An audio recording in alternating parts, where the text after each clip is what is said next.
Guys, welcome to my YouTube channel. Today we'll be talking about OOP, Object-Oriented Programming in Python programming language. We've got a lot to cover. Without further ado, let's get right into it. Object-Oriented Programming, also known as OOP, is a way of bundling behaviors and properties together. You can think of this you can think of it as a blueprint, right? Where you have a blueprint of, say for instance, animals. Animals have got common properties across them, regardless of the type of animal, as well as behavior, right? And thereby you can use this concept of OOP to conceptualize it by having some sort of blueprint, which you can then use to, talk in terms of like animals in programming. Here I get that might be a bit abstract, so I'll show you how that is done in code. In Python, there is a keyword called class. It's a reserved keyword. This is how you define this bundling of related behaviors and properties. So let's get right into the code to make things much more clearer.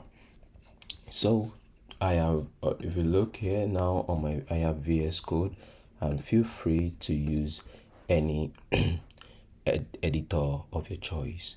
I'm going to assume that you have some basic knowledge of Python, and if you don't, you can catch up on my previous video, you link somewhere up here, and also in the description.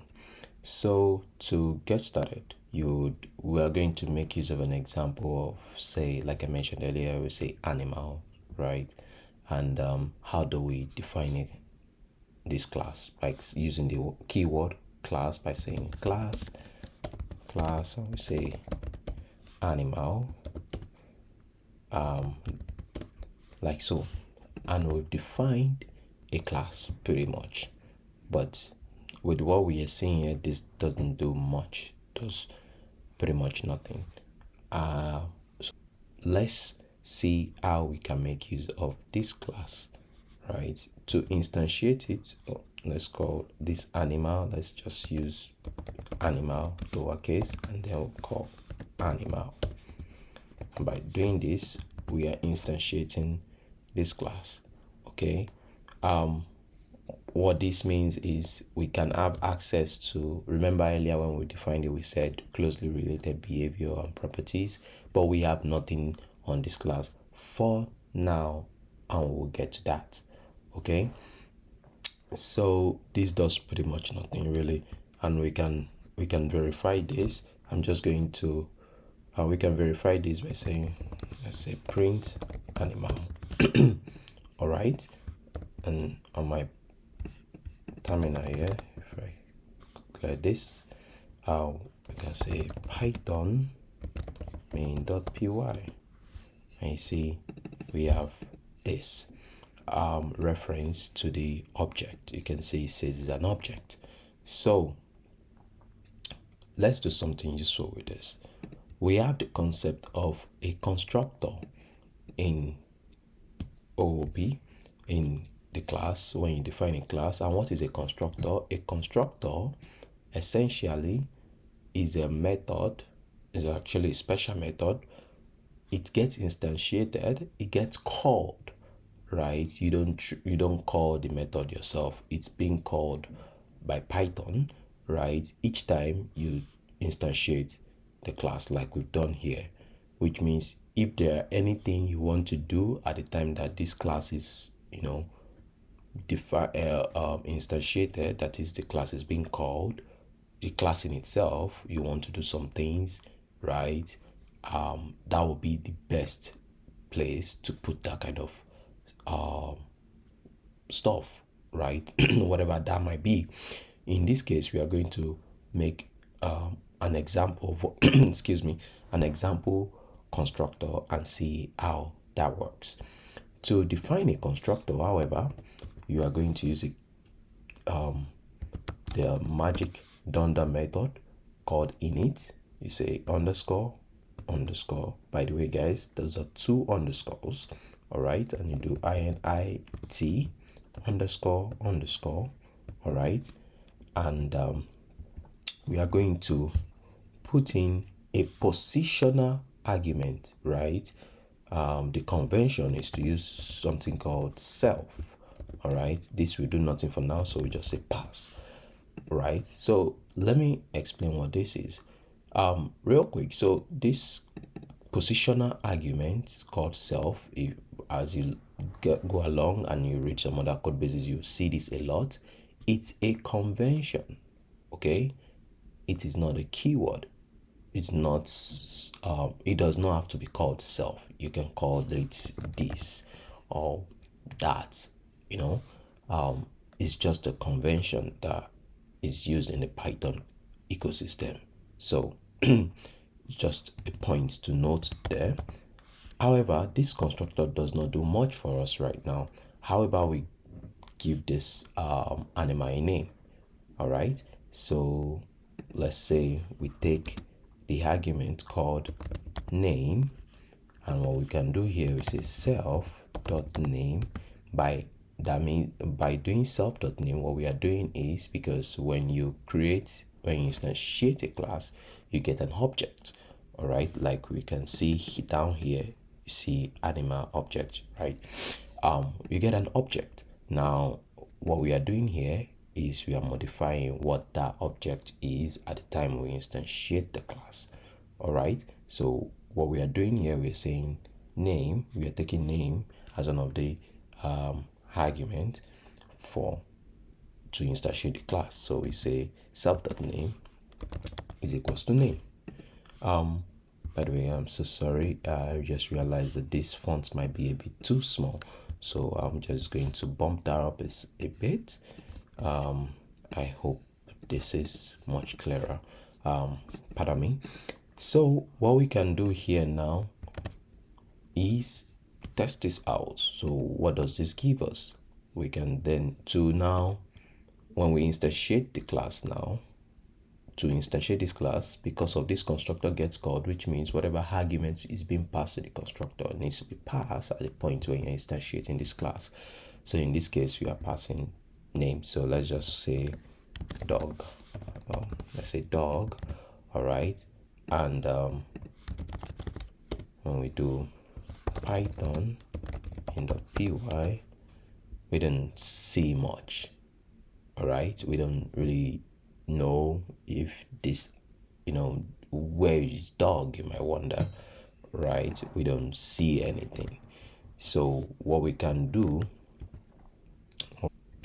we can actually check the name here. We can do animal dot, you can see my autocomplete is already helping me now there, say dot name, and we can say, we can run this again and see what that gives us. We get dog. All right, because we've already set that up. You remember that's all happening in our constructor. Okay, so we can do something a bit more useful, can't we?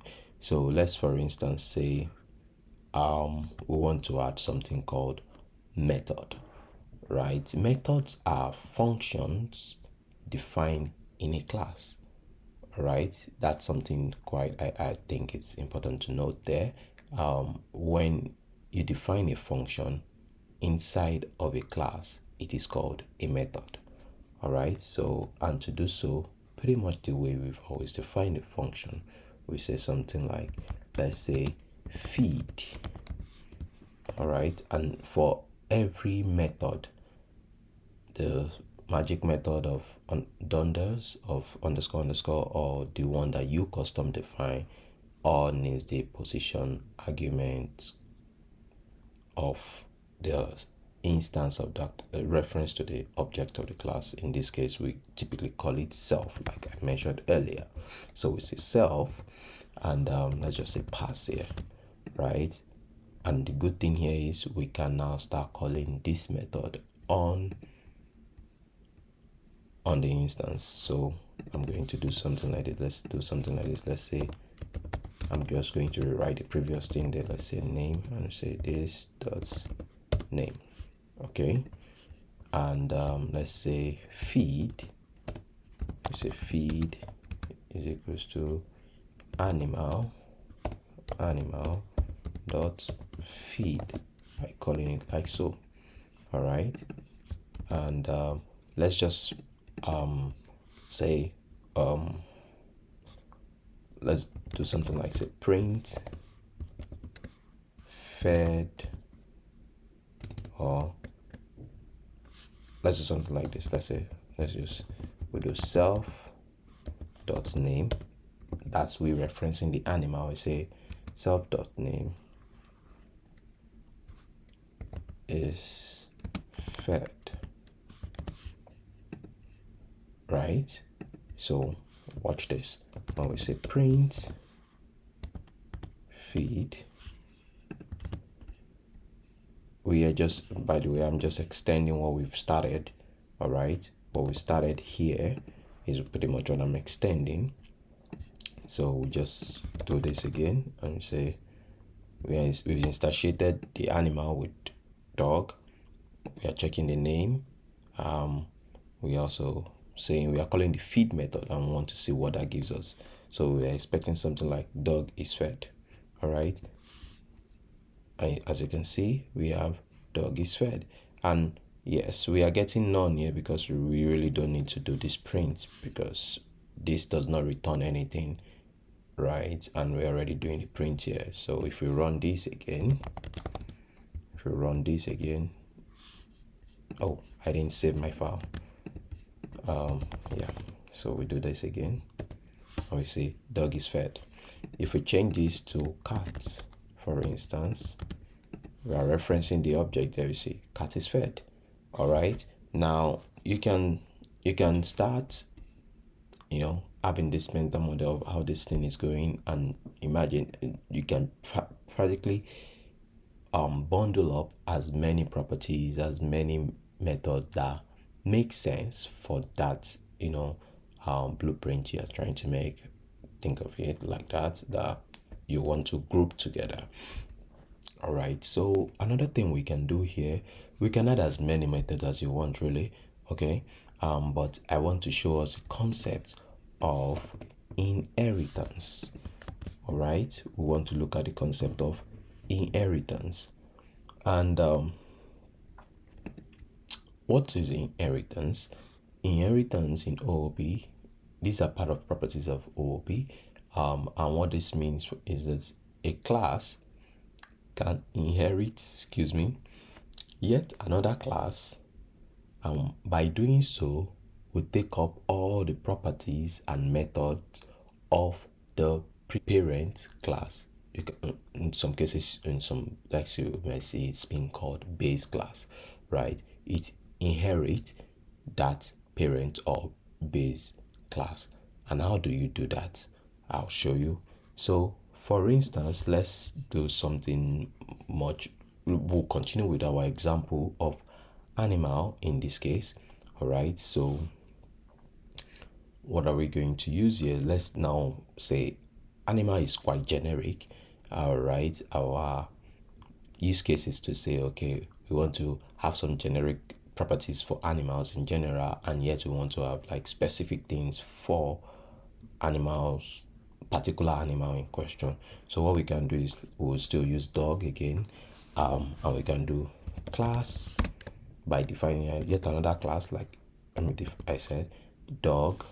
Okay, and then we want to extend the parent animal, in this case the parent class, beg your pardon, in this case the animal class. So we do dog like that, and then we say animal, and if we just don't do anything, animal will take up all of these definition or implementation that animal has, right? And we can test that by saying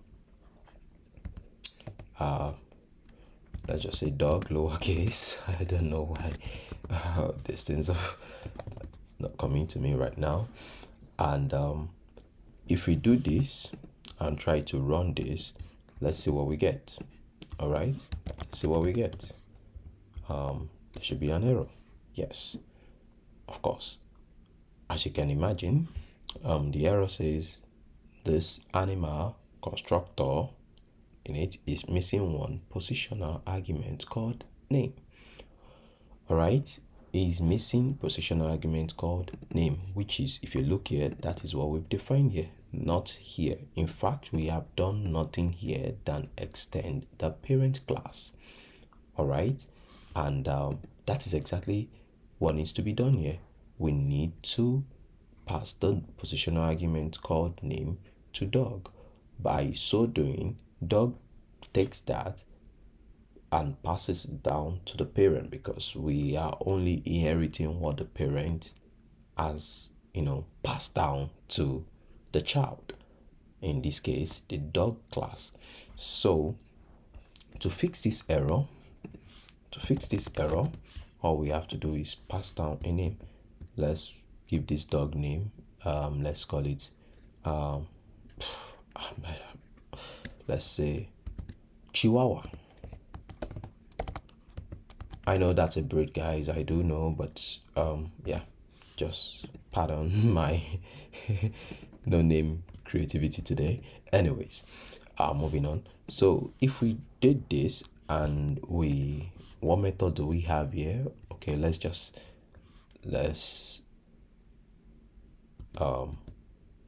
print out the name this time around. We can say, so we say print dog dot name. All right, and if we did that, we do Python, we just run our code again, Python main.py, and we see Chihuahua. Remember, guys, we are referencing, we've only instantiated dog and we didn't do anything about animal, but because by inheritance we can inherit all the properties of the parent, we are actually seeing that in action here. Now, here's another thing we can do.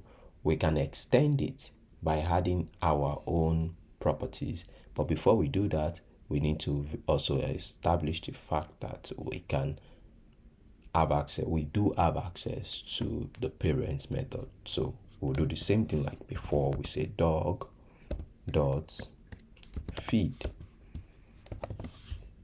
All right. And if we run our code again, Chihuahua is fed. All right.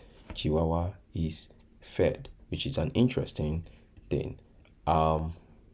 So by the way, guys, you don't have to worry, all the code will be on my GitHub and the link will be in the description, so you can just follow along.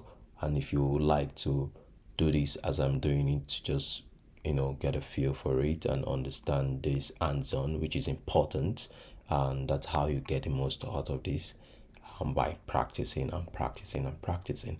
All right, so that's how you get the most out of these tutorials, by the way. So I'm just putting that out there. All right, so moving on, we want to extend the child class. Now we do have feed. In this case, something that we can do that we know that is kind of peculiar to dog and may not necessarily be the same for other animals, right, is a dog can bark. All right, so in a way, all animals feed, or not all animals bark. All right, so if we have to group this is kind of the way you do it anyways. You kind of logically group things together. So like I said, all dog barks but not all animal bark, so it makes sense to put the property of barking, right, in the dog child class rather than in the animal, the parent class. So let's just do something like that, and we'll make yet another example, then we'll proceed. So in this case, so we could define a constructor, which I will show you how you can override in a sec. But for now, let's follow the train of thought here. So we say back. Remember, you should be getting pretty used to this convention. Now we pass in the self position argument, and then we can just, we don't need to pass, we want it to back, right? So we say print, for instance, we can say print, the implementation here is just to print. So we say, okay, let's say the dog backed, right? So we do something like this, say self dot name is backing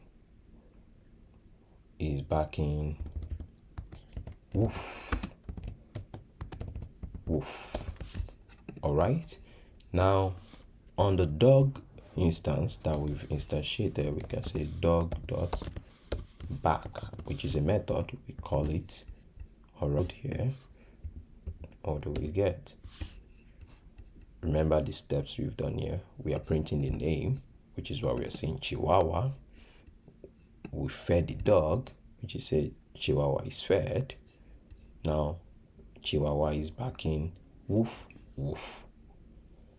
I think you can see what we've just done here. We have inherited the parent class animal. We've extended the parent class method by adding our own child custom method. Now, on the animal instance, we don't have back, but on the child, we have back. On the child, we don't have feed, right? But on the parent, we do have feed. But because the child inherits everything the parent owns, the child automatically do have that. But it's not the other, it doesn't work the other way around. All right, so that's kind of the idea here. Let's make another example before we proceed, just to add some, another example.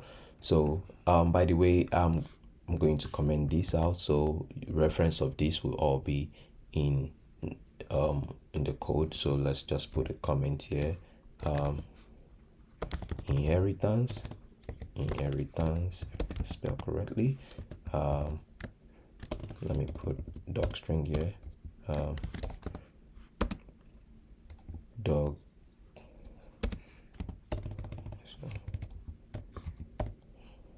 Sorry, excuse me. So class and dog inherits from the parent class animal. Just for reference purposes, when you look up this code on GitHub, so here, so we want to make another example. Let's say cat. All right, so say class cat. Okay, and cat does what? Inherit from animal. So we say cat inherit animal class, and you know the drill, guys. Even without putting anything here, if we instantiate this cat, we need to give it a name. For this case, I think I just give it Musu. Musu. This is just something I made up. So let's say Musu, and we can do cat dot feed. All right, and if we print this, we'll see something. We see Musu is fed. All right, Musu is fed. The same thing we did. We've not done anything else. You can see how we are doing this modeling, and we are kind of grouping things together, and things that kind of make sense to be grouped together. All right, so we can of course always add our own special method. Let's just say, what does a cat do again? Let's say cry. I don't know if they cry, but I think they do. So let's just say cry. We can do something like print. We can do something like self dot name is crying meow, I think. I'm sorry if there are cat lovers out there. Yeah, this is pretty much just fictional making up of stuffs, just for understanding concept purposes only, and that's about it. So in this case, if we do our cat and say cat cry, we call the method, and you see meow, but we cannot call cat dot back. You can see there is nothing like that, and if you run this, you run into an error because there is no see attribute error. Cat object has no attribute back, but we do have that on dog, right? So I think you are getting the kind of idea of what I mean by you model together what makes sense to be together. Cool. So something else I would like to show us is how you can override methods. Okay, so take for instance, yeah, we want to inherit from the parent class like we currently do. However, the constructor that the parent has is not sufficient to do, whatever it is we want to do in the child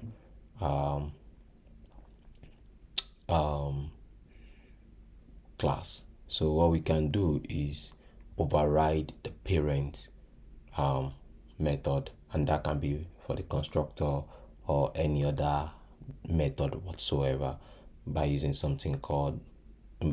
a keyword called super. All right, so we'll define yet another class here. I'm going to start commenting this out so that we'll do the same thing. Inheritance, and class cat is also inheriting from the animal class. In this case it's cat. All right, so I'm going to comment all of this out. Yeah, so let's do class let's say class lion. All right, I will also inherit from animal. All right, but this time around we want to override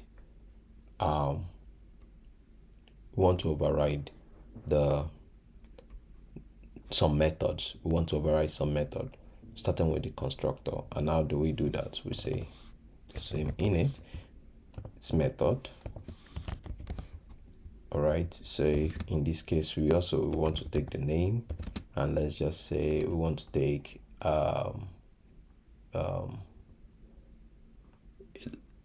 what else can we do? Let's say the color, right? Let's assume our lions have different colors. All right, so this is fictional once again, it's just something I'm making up for example purposes. So let's say color. All right, obviously in our parent class there is nothing like color. All right, but in our child class we want to have something of color. So what we can do is do what we've always done, self.color this time, because we still want to retain everything the parent uses anyways, just not the custom one that we've added. And how do we do that? We say super, if I can type correctly, it says super. Right, one method that we're trying to override, the init method. All right, the parent has an argument. It takes an argument called name.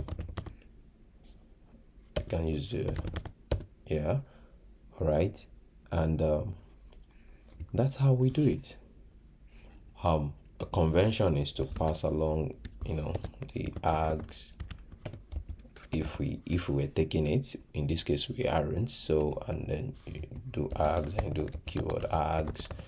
All right, if we were, suppose we were taking that from the constructor here, like something like this, and we were doing this. All right, and that's how we would have done it. Okay, but we are just going to keep it the way they are, as simple as we've been coming along with it. without doing anything. So here is what I want to show you. So we see how we've modified the constructor with overriding the parents. So let's say our lion, when we instantiate our lion now, even if you look at it, you can see it takes two initializing arguments, name and color. All right. Compared to what we've been seeing all along, we are still, extending the animal class. And if you look at what we can do here, let's just call our animal name. Let's say the name is Leo. I'm just going to do this. Let's say the name is Leo. And let's say the color is brown. For some reason, maybe we have some black lion or white lion or something. So let's just say brown. All right. And if we do, let's print out what we get from the name, and also print out the color. All right. And if we come here and run, now we have both Leo as a name and brown as a color. And if you notice, all we've done is pretty much the same thing we've been doing with a bit of modification by overriding the default constructor using the keyword super. And this is how you override methods from the parent class. Mind you, we can do the same for other methods. So we'll do one more, and we'll go to the next concept I would like to show you. So on the parents method here, another thing we have is feed. All right. So sadly, because lion eats other animals as being on the upper class, sadly lion will have to eat some animals. So because we want to be specific about what has the lion eaten, then the lion has been fed. Now we would override that method. So we say, and now what does that mean? We'll define the same method. The name we give the parent method, the method you want to override, in this case feed. You can see it's even already kind of auto-filling for me, but that's not what I want. And in this case, let's say we want to pass along a method of what feed is going to take. Let's say what the lion is eating this time around. So let's call it meal. All right. And we are going to do something like super dot feed. All right. And we say something like, let's just say override it. So we can do something like let's just print lion. Oh no, we want to self dot name at meal. All right. So in this case, we can do print. We don't need to print because we're printing out there anyway. So we say lion, and let's say our lion ate a goat. The meal is a goat. So if we call this, excuse me, what did we see here? I said it's not callable. What is not callable? Type error, lion object is not callable. Oh, my bad. So we needed to call the feed method. Yeah, that's that was wrong there. So you can see Leo is fed. Leo ate goat. I don't know if you get what's happening in there. We are overriding the parent method. Okay, and in a real life scenario, we'll probably be modifying how this actually works, which is what we're kind of doing by of calling super to say, okay, we want to have this kind of modification, and then but we still want to call whatever the parent is doing. A good case would be, let's say we are passing some values, we've modified the value, and then we pass the modified value to this so that this gets what it needs to do modified. All right, so that's how we can override method using the super method to override the parent methods for a class. All right, so we've touched on a couple of concepts in so far. We've spoken about constructors, we've spoken about classes itself, we've spoken about the object in itself that gets created, we've spoken about inheritance of classes. I would like to show you one more thing in OOP in Python, when you're doing OOP in Python. So I'm going to keep this code, but I would like to use a different example now. So I'm going to push this all the way down entirely out of screen. But like I said, all the code will be on my GitHub.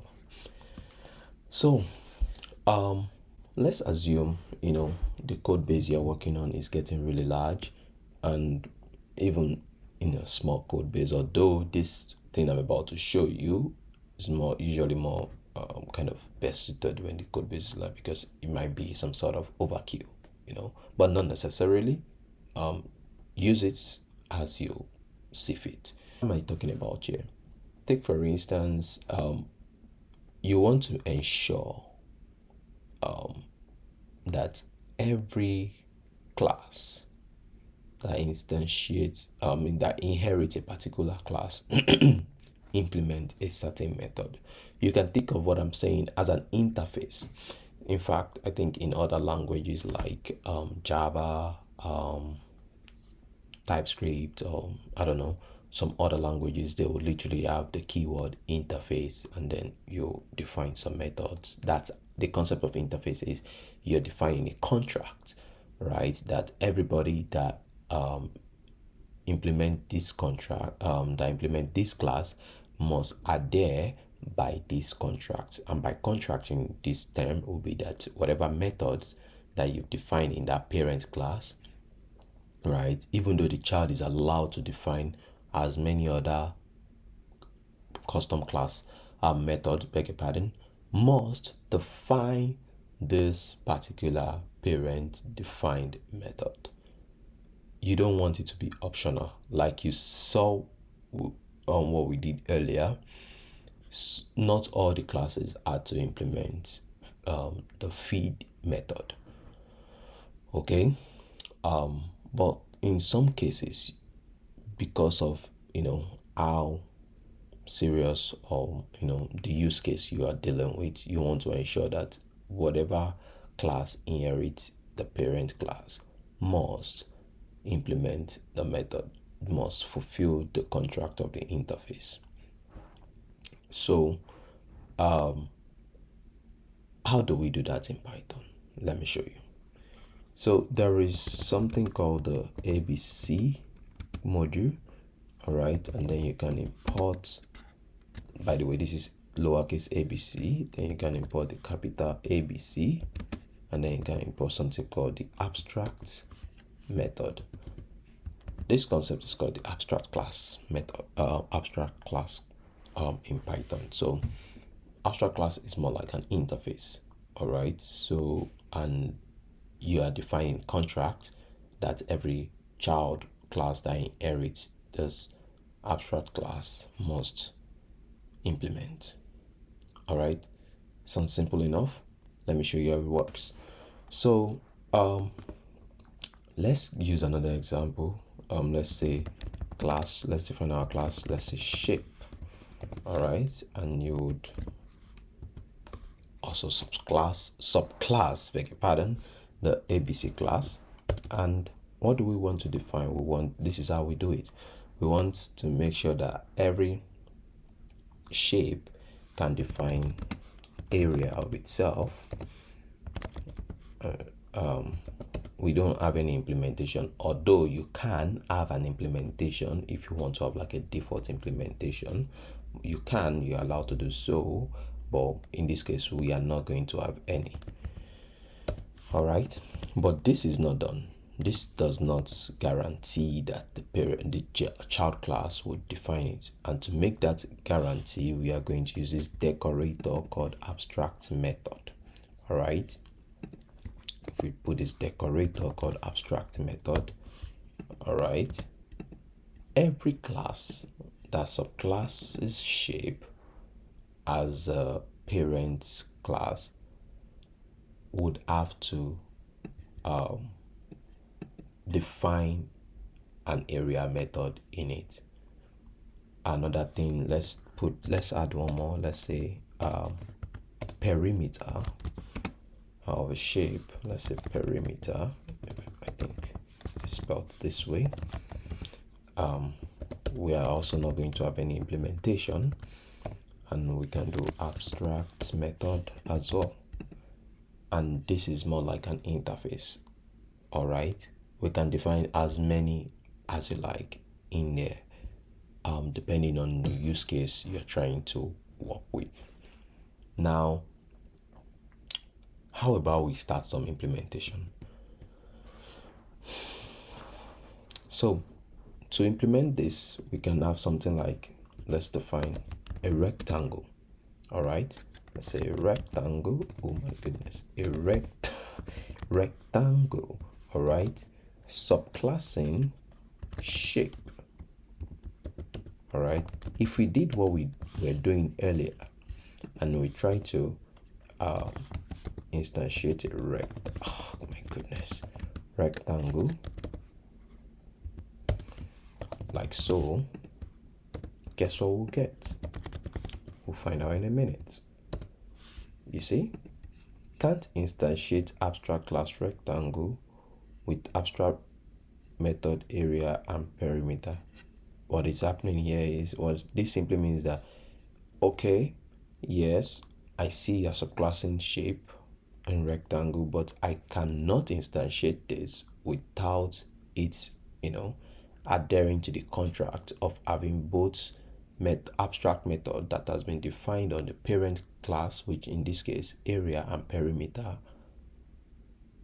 hence the error. Now watch this. If we did just define it, we are not trying to override it here. If we just define it and we don't do anything, we want to also put perimeter. Don't mind my autocomplete is being way too eager for some reason. Anyways, all we've done here is adhere to the contract. We have defined the method. We still don't have any implementation whatsoever. All right, and look at this. I just need to clear this so we have more room, and I run our code again. We don't have any error again, right? It ensures that you make sure that any child class, all right, which is a good thing, because now you don't want to be in a situation where you expect this, for instance, the shapes that you are subclassing, you expect every shape to have its own area, its perimeter, its whatever other methods that you've defined that you are like some kind of generic, method that you would expect. And because not only you were working on the project, or maybe even it was only you, or it was an oversight for whatsoever reason, and then you have a bug. All right, so this is an approach in ensuring that you make sure that these methods are there, even if they don't have an implementation. There is no result, but it's not breaking the code. All right, so can be a good thing. So let's just finish this up by putting the implementation, and we'll do yet another example. So area of of a rectangle in this case. So we know that we have to, because yeah, in this case now, area of a rectangle is length times breadth. So what we can do here is remember our constructor. So we can do def underscore underscore. So we say we take the length of the shape and we take the breadth. I hope I spelled that right. So, and we can put that inside it by saying length, inside the object, saying length, length, self dot breadth. Oh, you know what? Let's just call it width. I'm not sure. Yeah, let's call it width. Okay, width and do this. All right. So for the area, we do, let's return a value. In this case, let's say self the length times self the width. All right. So, and for perimeter, we for a rectangle, it will be, that will be 2 plus or sum of all the sides. So in this case, it will be length. Sorry, I said sum. The product of the sides. I think I might be getting this wrong. Actually, this is 2 times plus the sum. Actually, so we do width like so, and this gives us the perimeter and the area, and we can.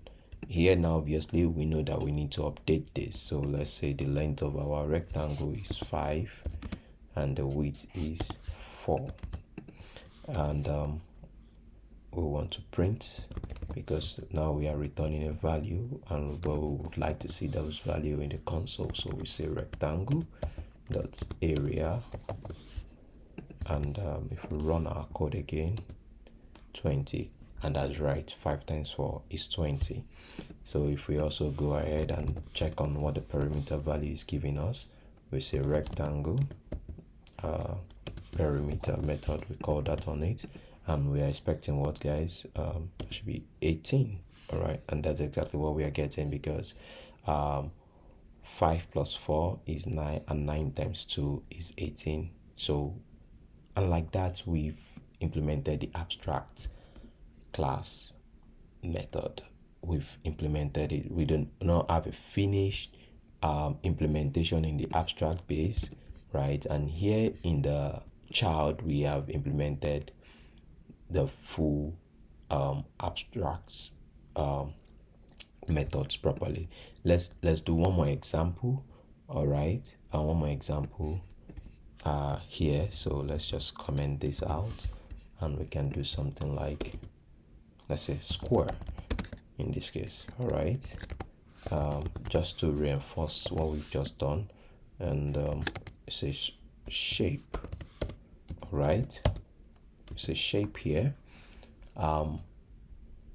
We know the drill, because this is inheriting from the parent called shape, which is an abstract class and does not have any concrete implementation we want to put to fulfill the contract to make it concrete. So we define area.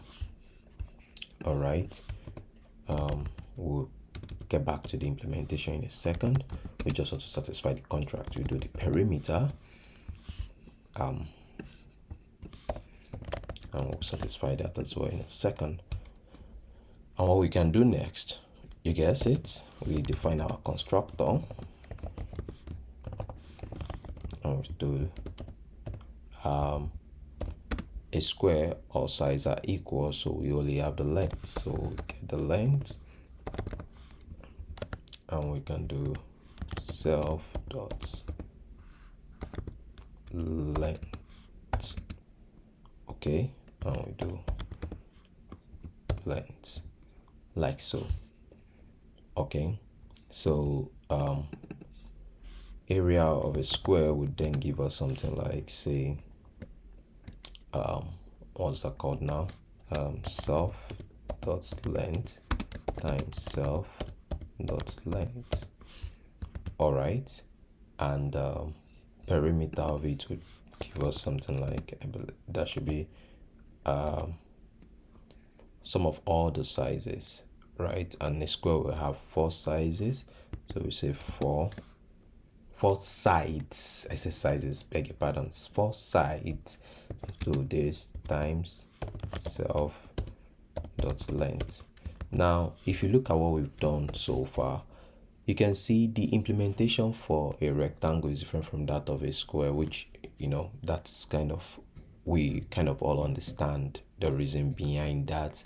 However, while we are putting that in code, in Python code, we can see we are this is called polymorphism property, right? A class can change dynamically based on, you know, the implementation you want it to have, right? So we are changing area in a rectangle is not the same way. We are not getting the value of an area of a rectangle the same way we are getting the value of an area in a square, right? And like so for every other shapes that we can care to have. All right, so, and you know the drill. So if we do square and then we instantiate, you see we get the value, right? So what's the length? Let's say 2. Oh no, we've got a big one. Let's say 4. All right, and we can say, let's just print the value here. Say square dot area of a square, and if we see, check out the value that we get here, 16, because 4 times 4 is 16, right? And if we go ahead and say square dot perimeter, which is a method, we call it, and we get something like this. So far so good. We've spoken about class, we've spoken about methods, we've spoken about constructors, we've spoken about overriding of methods, we've spoken about inheritance, we've spoken about polymorphism using the abstract base class methods, right? So we've covered quite a few, quite a lot really, quite a lot of stuffs in object-oriented programming. And believe me, even with this, you can do a lot with these concepts that I have shown you so far. That will be the end of this video today. If you find this video useful and helpful, please do consider to like and share with your friends so we can all learn programming together. And of course, do not forget to, to subscribe to the channel, right? And don't forget to turn on your notification bell if you're new here, so that you'll be the first to get the update next time the video comes up. Thank you for your time. Thank you for watching. Bye for now. Cheers.